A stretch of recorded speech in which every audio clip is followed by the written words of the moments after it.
Okay, today we're going to talk about something that's called strong induction. Let's start by rewriting again the principle of mathematical induction. And I might word it slightly differently than it did before. That's okay, because you should be able to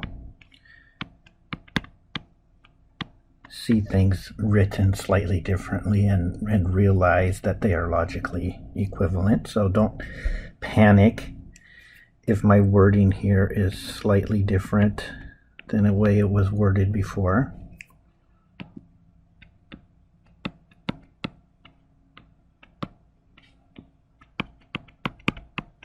So here's the principle of mathematical induction.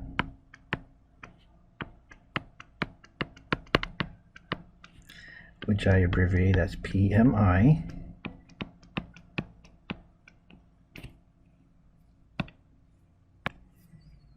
Okay. Let S be a subset of natural numbers. A subset of the natural numbers, or you could just say a set of natural numbers. Suppose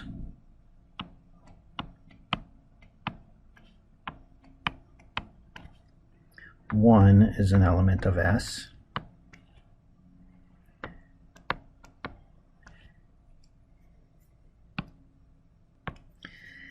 and suppose also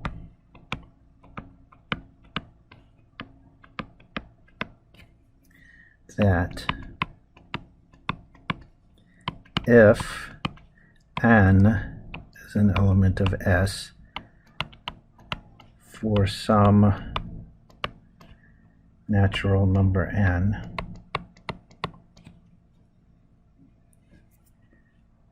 then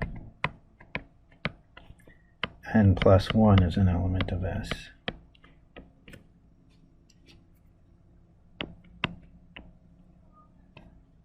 Then S is the set of natural numbers.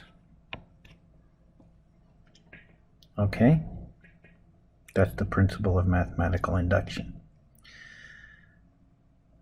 So remember, you knock over the first domino, and each domino knocks over the next one, then that means all the dominoes are going to fall.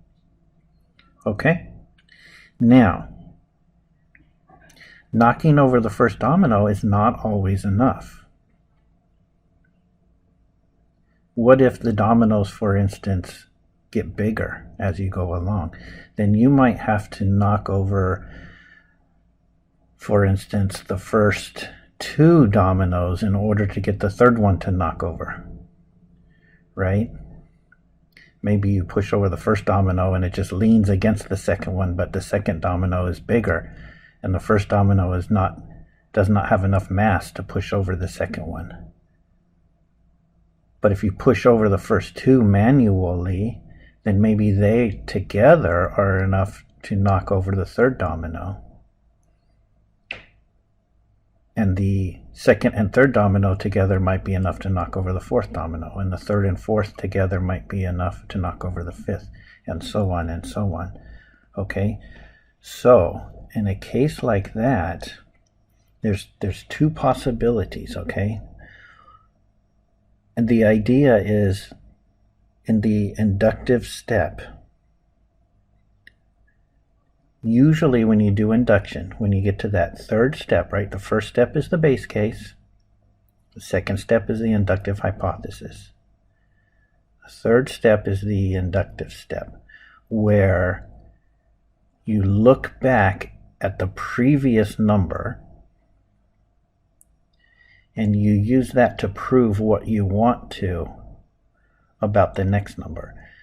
But what I'm trying to say is that sometimes you have to look back at more than just the previous number. And in cases like that, induction's not going to be strong enough, because induction only looks back at the previous number. Okay? So we have something else which is a little bit stronger, and it's called the principle of strong induction.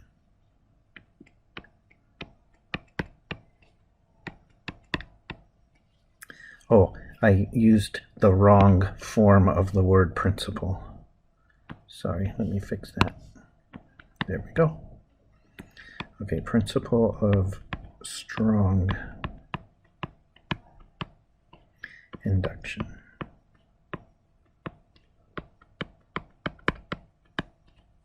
We'll abbreviate that with PSI.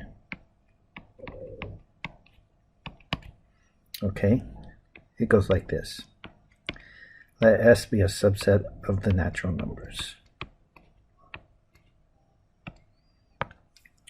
Suppose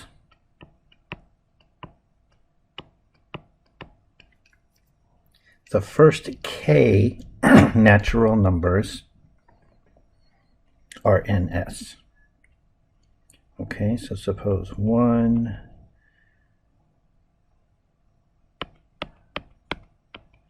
up to k are elements of S.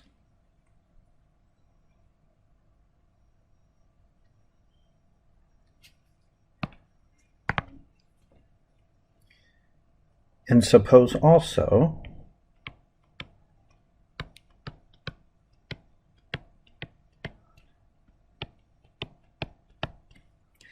that if, now I'm not going to say if n is in S, I'm going to say if all of the numbers up till n are in S. Okay, so suppose also that if the natural numbers from 1 to n are in S for some natural number n,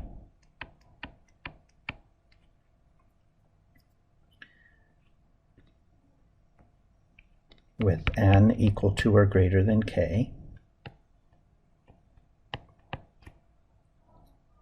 then n plus 1 is in S.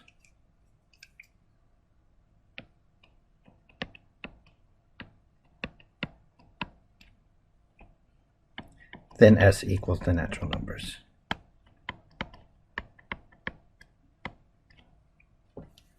Okay, so let's think about this. Let's figure out what it's saying. Let's figure out how it's different than just regular mathematical induction. Okay, so one thing I want to point out is that when you're using strong induction, you can have multiple base cases.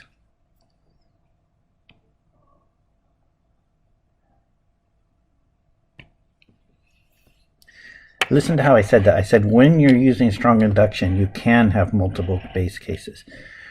Really, that's putting the cart before the horse. It's not like you would say to yourself, oh, I'm going to use strong induction here. Therefore, if I want to, I can have multiple base cases. It's really the other way around. It's really more a situation of, I'm trying to prove something by induction, and I need to use multiple base cases in order to get the job done.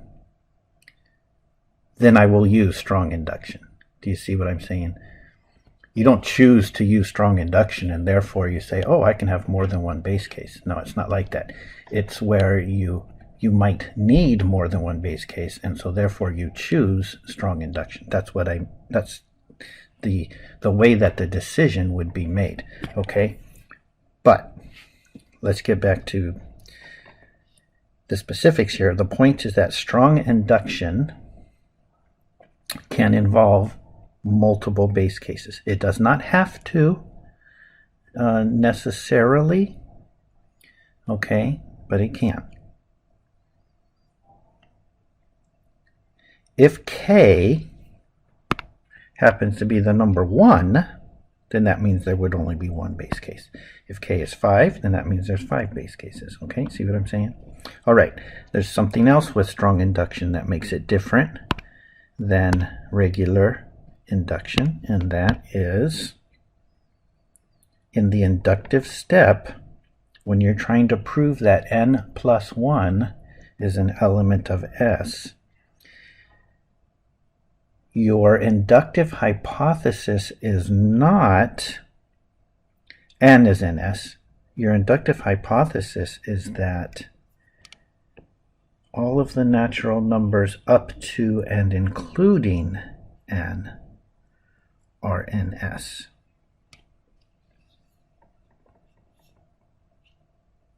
Okay?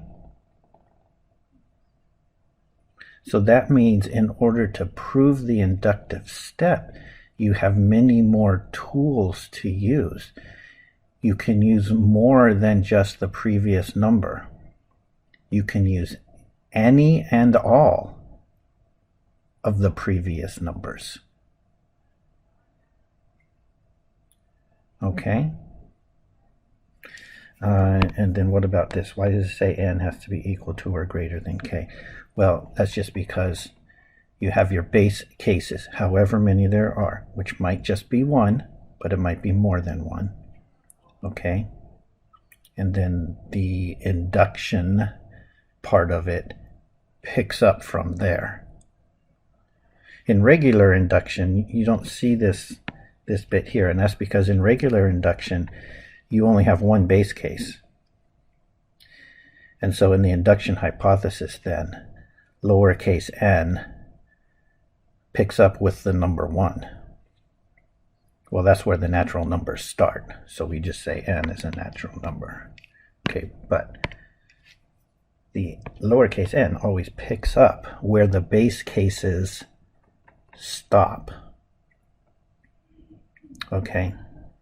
So if there's multiple base cases, then in the induction hypothesis, your lowercase n picks up from there, where the last base case leaves off. Okay?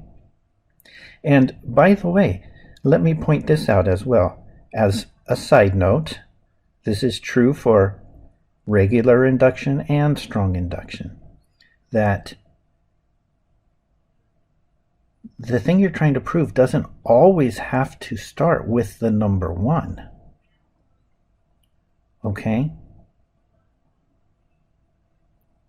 It oftentimes does, but it doesn't have to. Let's go back to the principle of mathematical induction there. Okay? Let's say you're trying to prove something is true for every number starting with the number 5. Then, in that case, it would say, suppose 5 is in S, would be your base case. Okay? Off the top of my head, I can't think of something that's true for every number starting with 5, but it's not true for the numbers 1, 2, 3, and 4. Okay, I'm not putting in time to try to think of something like that. But just imagine that there's something that's not true for the numbers 1, 2, 3, and 4, but starting with the natural number 5, this thing is true, and it's true for every natural number after that. Then, in that case, my base case would be showing that this thing is true for 5. So I would say, suppose 5 is in the set S. And then I would say, suppose also that if n is in the set S for some natural number n with n equal to or greater than 5. Whoops.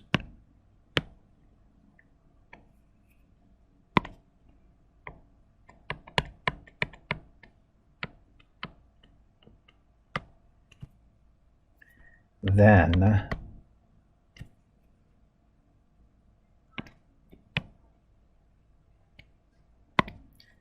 n plus 1 is an element of S.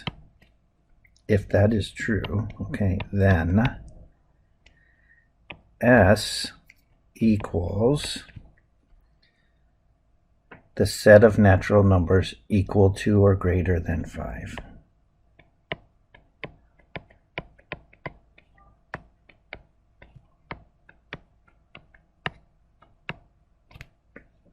Okay? Point I'm trying to make is that induction, whether it's regular induction or strong induction, doesn't have to start with your base case being the number 1. It can be anything. All right, so let's just put here J as our base case.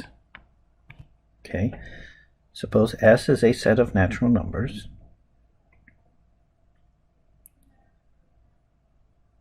Suppose J is an element of S, and suppose also that if N is an element of S for some natural number N equal to or greater than J,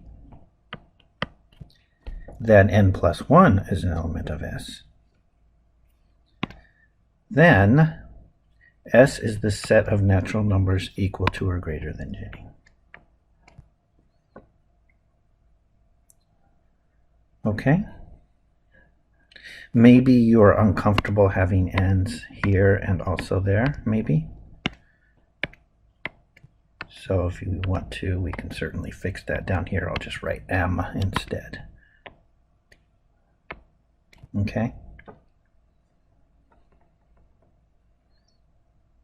And I'll even let you in on a little secret. You can use induction even if you're starting with a negative integer. We're just going to worry about natural numbers here, but just so that you know, this can go into the negatives, in which case you're looking not just natural numbers, but you're looking at integers.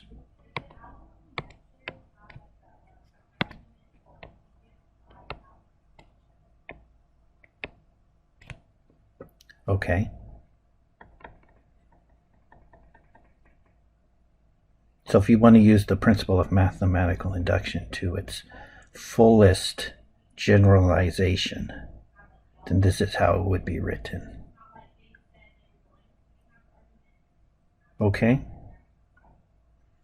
Same thing if you're using strong induction. You don't have to start with the number 1. You could start with some other number. Okay, and then your base case would be however many base cases you need, starting with whatever number it's supposed to start with. So I've written that from J to K. Okay, and then your inductive hypothesis would be, suppose that all the natural numbers from J to N, or NS, for some N equal to or greater than K. If that's true, then N plus 1 is NS. Okay? If those two things are true, your base cases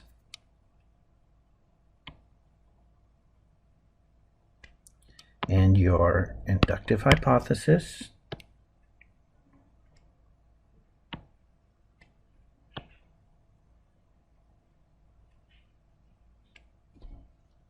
sorry, not just the inductive hypothesis, but the inductive step. The fact that the inductive hypothesis causes the next step to be true. All right, if those two things are true, what I highlighted in green and what I highlighted in blue, then S would be the set of natural numbers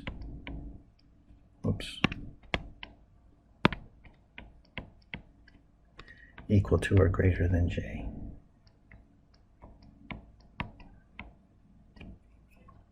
That would be our conclusion that we could make.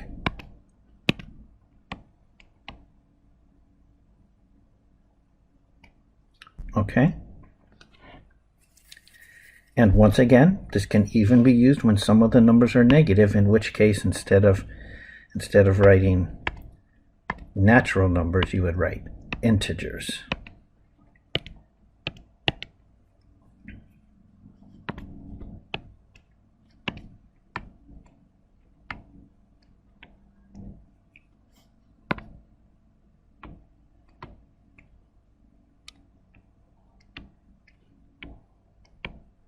So there's strong induction to its fullest generalization. Okay, now let's see a case where we use strong induction. Okay, and I want to point out to you as we do it. I'll show you why regular induction is not strong enough. Okay, so here's what we're going to prove. Okay, they claim in the textbook that if you look at postage stamps, any amount of postage 8 cents or greater can be paid using 3-cent stamps and 5-cent stamps, some combination of 3 and 5-cent stamps. Okay, they say that is possible for any postage 8 cents or greater. And we're going to prove that. Okay, so I'm going to write it like this. Prove that for any natural number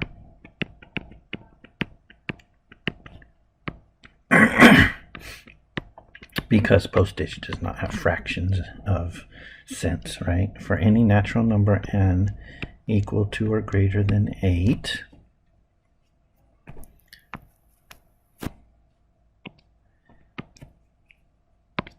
there exist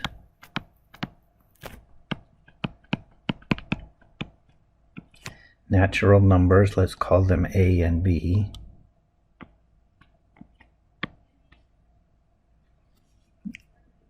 not just in the natural numbers, but actually could be 0 as well. So I'm going to say non-negative integers. Okay, so let me write that out. There exist non-negative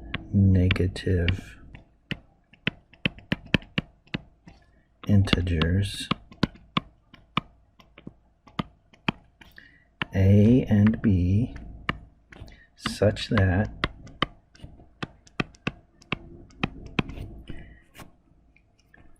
n equals 3a plus 5b. You see how that is equivalent to what I said about the stamps? N is the amount of postage that you want to create, 8 cents or bigger.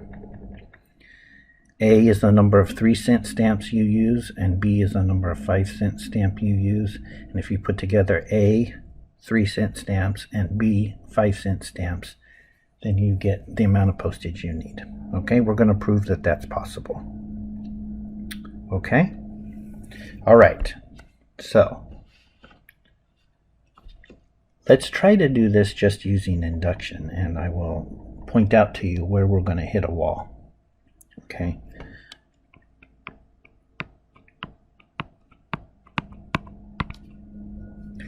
So, I'm going to say, let S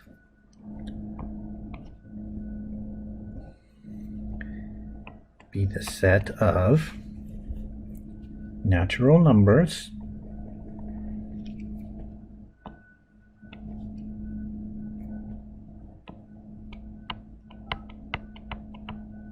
such that it's equal to or greater than 8, and there exist integers a and b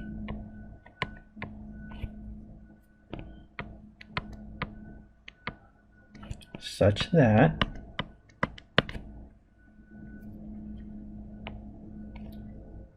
a is equal to or greater than 0, b is equal to or greater than 0, and n equals 3a plus 5b. Okay? You agree that I have constructed the set S properly?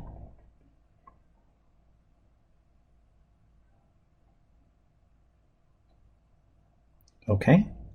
Now, what I want to do is I want to prove that S consists of every natural number starting with 8. That is my goal.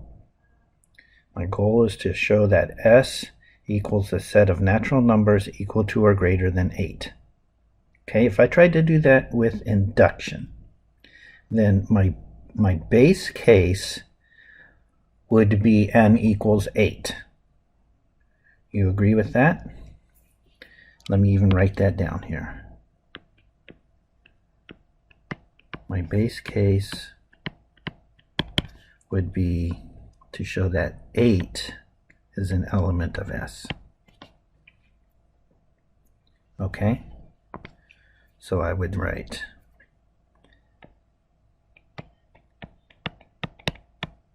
notice that 8, let's see, can I form 8 cents by a combination of 3 and 5 cent stamps? Sure, it's really easy. It's practically the easiest one, isn't it? You take one 3 cent stamp plus one 5 cent stamp, and there you got it. Okay?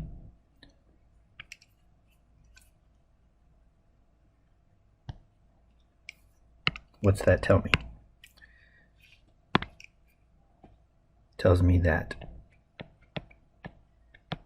8 is in the set S. Okay, so far so good. Then we would have our inductive hypothesis.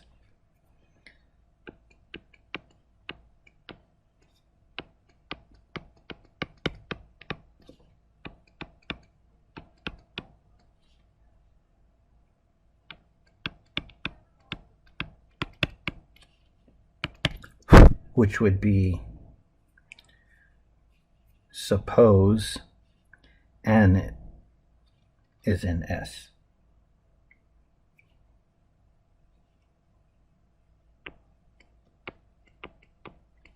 For some n equal to or greater than 8. That would be our inductive hypothesis. Okay?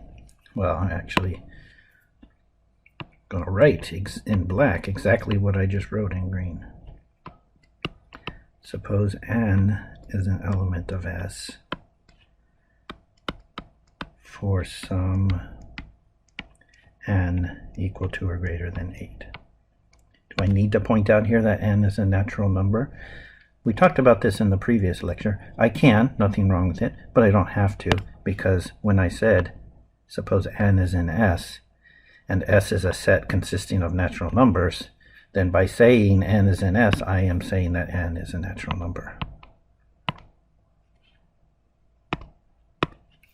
Okay. So there's my inductive hypothesis. Okay. And then, whoops, I'm sorry. And then we do the actual induction.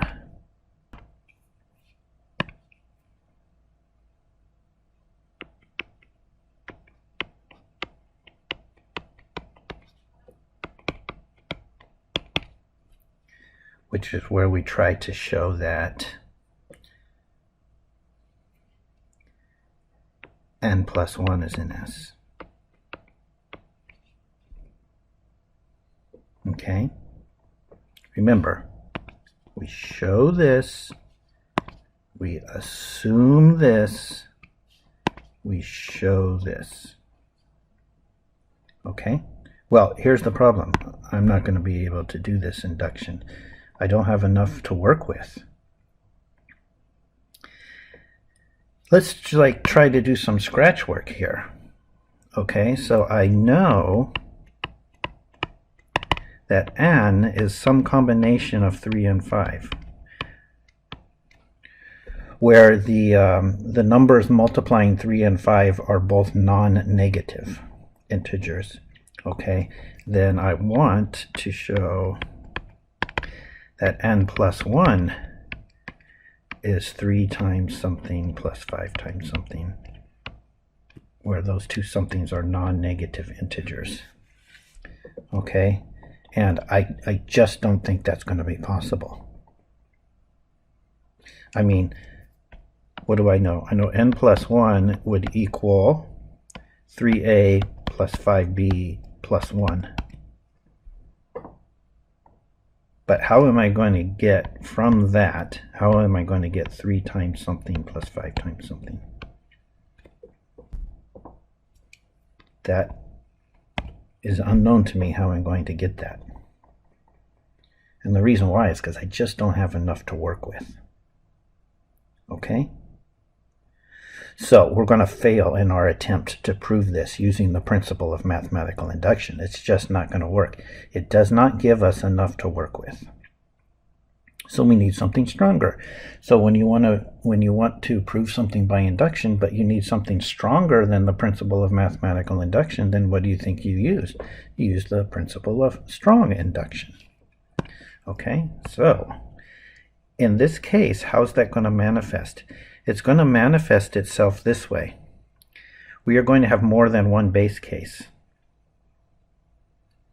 So where it says base case, let me make that plural. Base cases. And what are the multiple base cases going to be? Well, I'll tell you. It's not obvious what we need to do. Okay, I've already planned this out, and so that's how I know that. And that is this.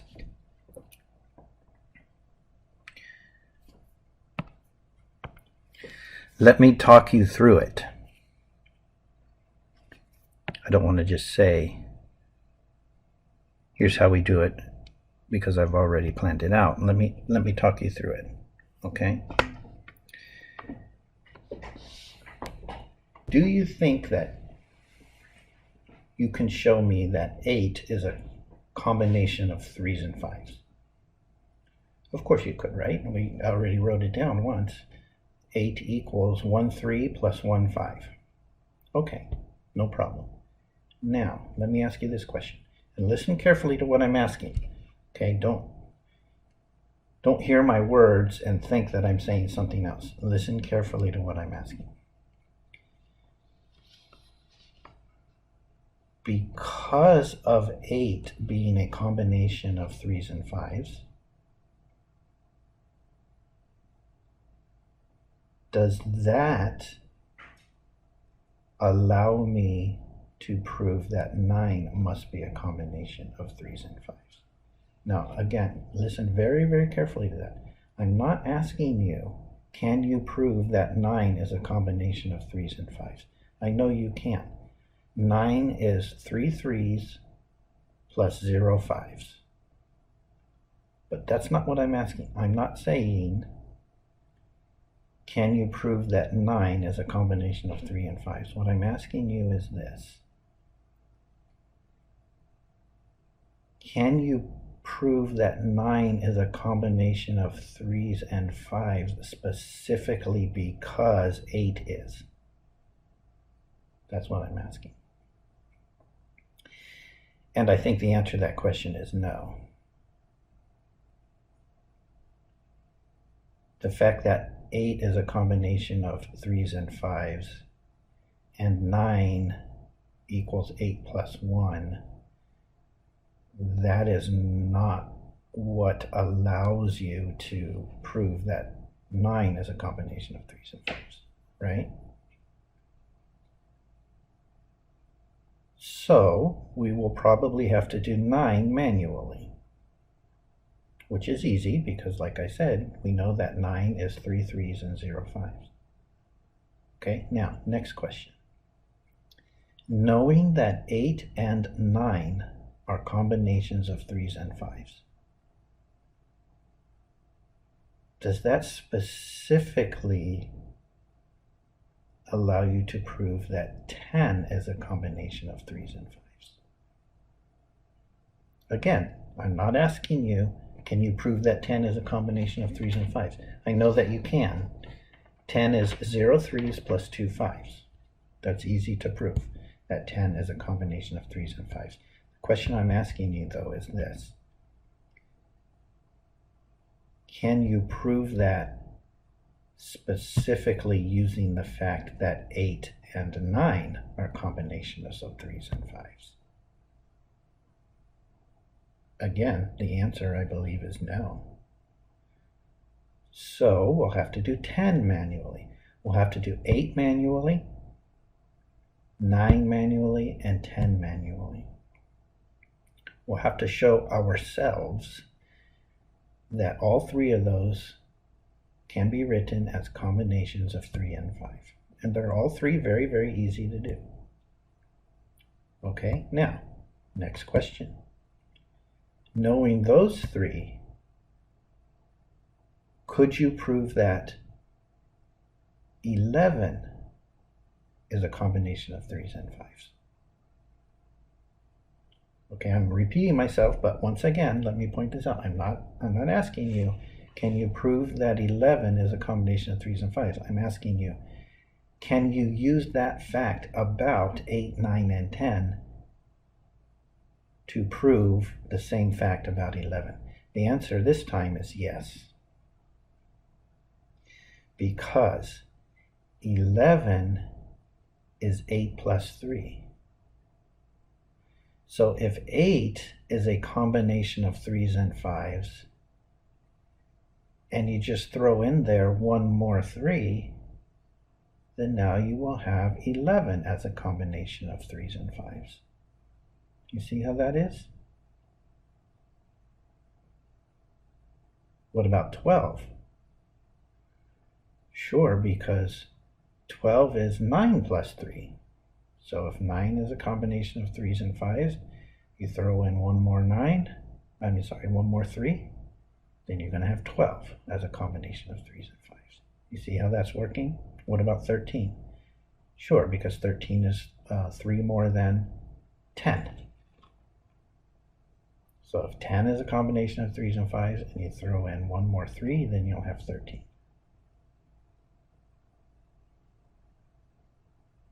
What about 14? Well, here I can think of a couple things. I could either throw one more 3 onto the 11 that I already have, or I could throw a 5 onto the 9 that I already have. You see how that is? So, the point I'm trying to make, and I'll start writing this down in a second. The point I'm trying to make is that this proof requires 3 base cases, which are n equals 8, n equals 9, and n equals 10. Okay, and then in the induction part, I have to look back at more than just the previous number. Like, for instance, to get 11, I have to look all the way back to 8, and then tack on an extra 3 onto 8. So I'm not just looking back at the domino right before me. I have to look back several dominoes in the past. So multiple base cases and looking back at several previous dominoes in the induction step. Okay, that is strong induction. So let's write it out, okay? I already have written down base cases. Let's write down what the base cases are, okay? We're going to show that 8, 9, and 10 are all in our set S.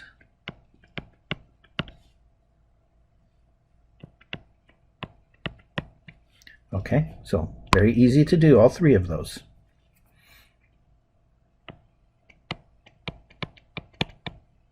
Notice that 8 is a 3 plus a 5. Now I could write these all as individual statements. I could do that and say hence 8 is in S. I could say notice that 9 is 3 3s and no 5s. Hence 9 is in S, and so on and so on. But I can save some space and some time by writing like this. Okay, so notice that 8 is a 3 plus a 5. 9 is 3 3s and 0 5s. And 10 is 0 3s and 2 5s. Hence, 8 is in S, 9 is in S, and 10 is in S. Okay, so that's my 3 base cases. All right, now my inductive hypothesis.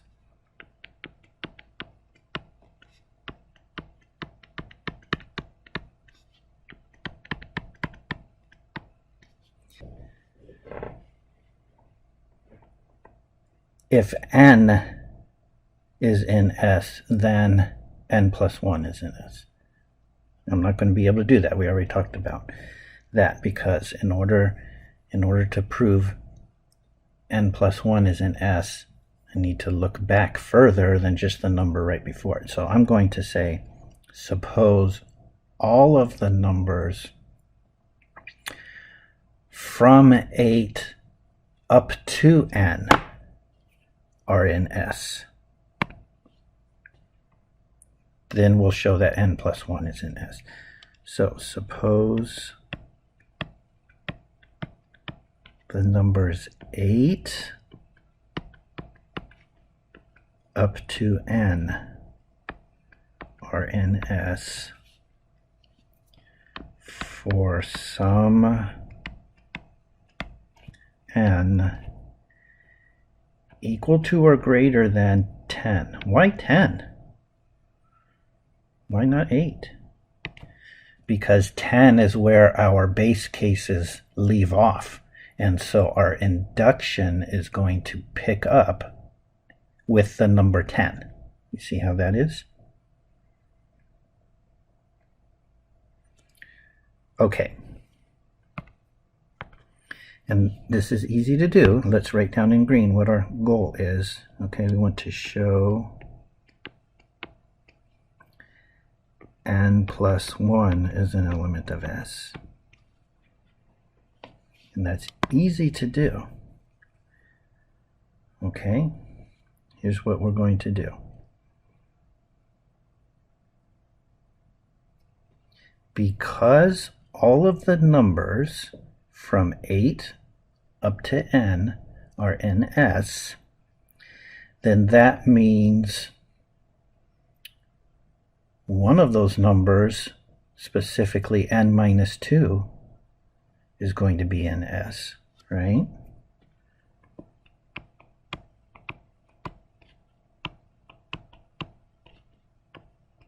Do you agree that n minus 2 is in S? And this will perfectly wrap up why we have that on there, why I said n is equal to or greater than 10. I hope it made sense when I said that the reason we're writing that is because our base cases take us up to 10, and so that's where the induction is going to pick up. But now you can see an even more important reason why we are writing n is equal to or greater than 10.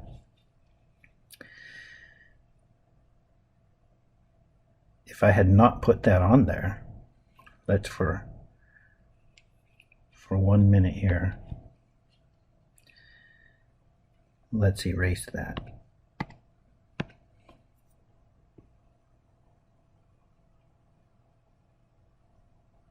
What if I just wrote that? Then would the next sentence be true? N minus 2 is in S? Not necessarily, because if n is 8, then n minus 2 would be 6, and I would not know that 6 is in S. That's not part of my inductive hypothesis. If n is 7, then n minus 2 would be 6, and I would not know if 6 is in S. That's not part of my inductive hypothesis. If n is 9, then n minus 2 would be 7, and I don't know if 7 is in S. That's not part of my inductive hypothesis. But if n is 10, then n minus 2 is 8, and I know that's in S. If n is 11, then n minus 2 is 9, and I know that's in S. You see how that is? So that's why it's so important that we have on there specifically stating that n is equal to 10 or more. Okay, then I know that n minus 2 is in S, because n minus 2 is somewhere in the range from 8 up to n, right? And my inductive hypothesis is the assumption that those numbers are all in S, so n minus 2 is in S. And what does that mean? Because n minus 2 is in S, hence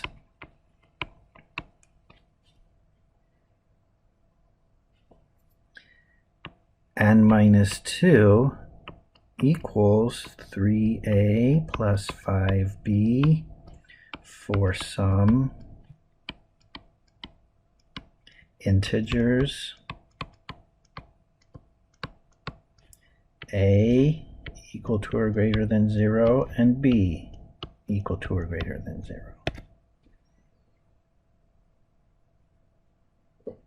My goal is to show that n plus 1 has to be in the set S. Well, that's really easy.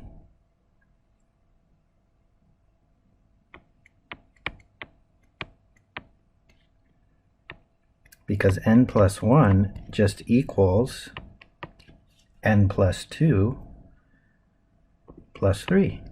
I mean to say n minus 2 plus 3.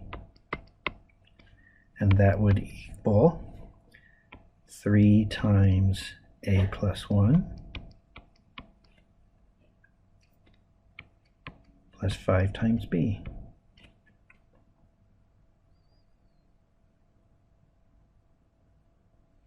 Just in case you don't see where I'm getting that 3 times a plus 1, I'll go ahead and add that in. You see we have n minus 2, which is 3a plus 5b, plus another 3. Okay, that's where I got the 3 times a plus 1 plus 5b. Thus, where's n plus 1 living? It's living in the set S. Therefore,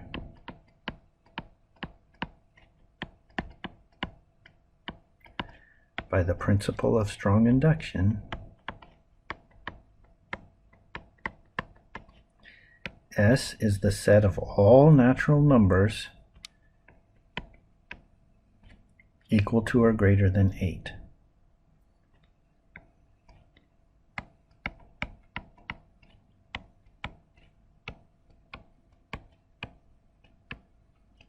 Again, if you don't feel like using the letter n here, it's perfectly fine. It's not circular or anything like that, but if you don't want to, you can change it to an m instead. That's fine. So there is a use of strong induction. And the reason why we needed strong induction is because it required 3 base cases. And the reason why it required 3 base cases is so that when we get to the inductive step, we can look back 2 steps prior. Okay, and when you need to look back more than 1 step prior, actually we had to look back 3 steps prior because we're working on n plus 1. And we had to look all the way back to n minus 2. That's 3 steps back. And that's why we needed 3 base cases. Okay, because the induction part requires you to look 3 steps back. However many steps back you have to look, that's how many base cases you're going to need. At least that many. And when you're looking back more than 1 step, then you're using strong induction, not just regular induction. Okay? We'll do some more practice with this in the next lecture.